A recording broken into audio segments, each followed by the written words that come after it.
Tengo aquí en mis manos un libro titulado Domiro. ¿Quién fue Domiro García Reyes? Fue miembro del Estado Mayor Presidencial, del desaparecido Estado Mayor Presidencial y encargado de la seguridad de Luis Donaldo Colosio en el año del 94. El libro compila el testimonio, la crónica que hace Domiro desde los meses finales de 1993 hasta el asesinato en Lomas Taurinas.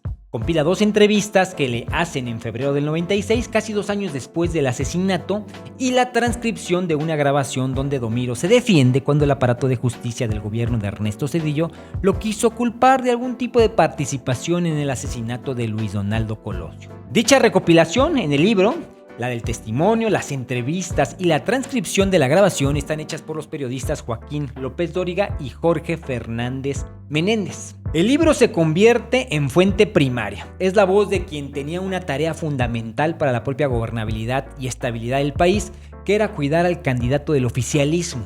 En su testimonio, Domiro narra lo que fue el proceso de sucesión presidencial desde la mañana del 28 de noviembre de 1993, cuando el general Arturo Cardona, jefe del Estado Mayor Presidencial, le llama y le pide que se presente en las oficinas del presidente Carlos Salinas.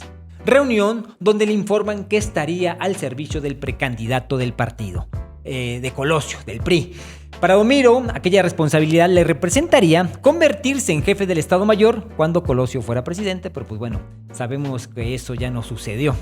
En su testimonio, Domiro se concentra en varios testimonios que vienen aquí en el libro. Uno de ellos es en el fallo evidente que hubo en el aparato de seguridad del candidato, y si bien era su responsabilidad, su visión del tema chocaba con la que tenía el propio Colosio. Imagínense que hay alguien capacitado para cumplir este tipo de responsabilidades, un general del ejército que tiene que cuidar a un candidato que quiere ser abrazado y quiere tener contacto con la gente.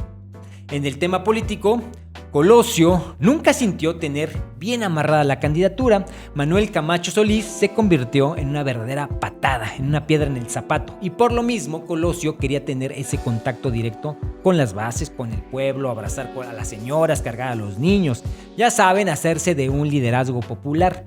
Mientras tanto, él, Colosio y Domiro se friccionaban por ese tema, el de la seguridad. Por ejemplo, el 8 de diciembre de 1993, cuando Colosio es presentado ya como candidato oficial del PRI, de mala gana, Colosio aceptó que se pusieran barreras para el control de la gente.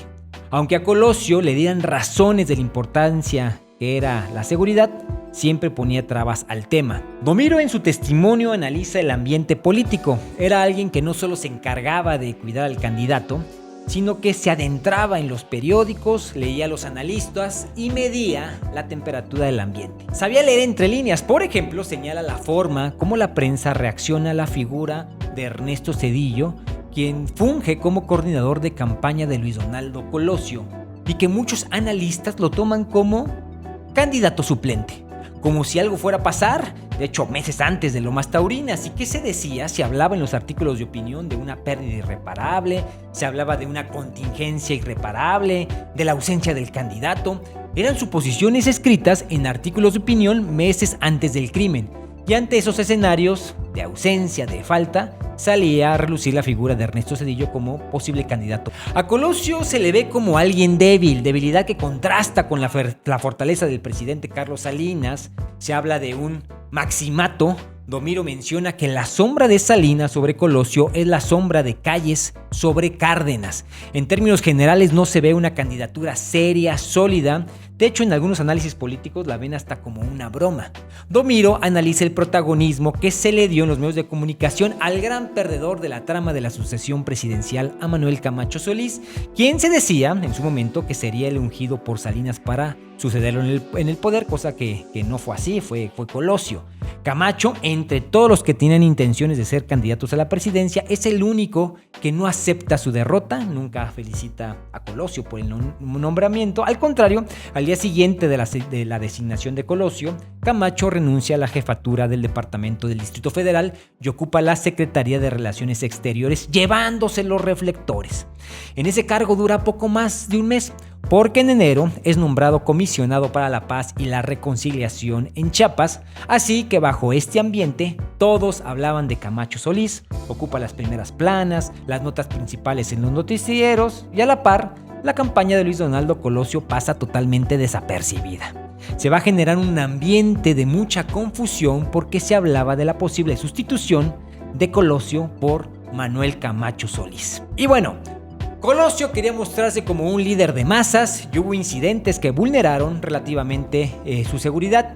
Y de ello la prensa hablaba, pero a Colosio, según las palabras de Domiro en este testimonio, la seguridad le molestaba, más cuando Camacho Solís seguía haciendo su juego para hacerse de la candidatura del PRI a la presidencia de la República.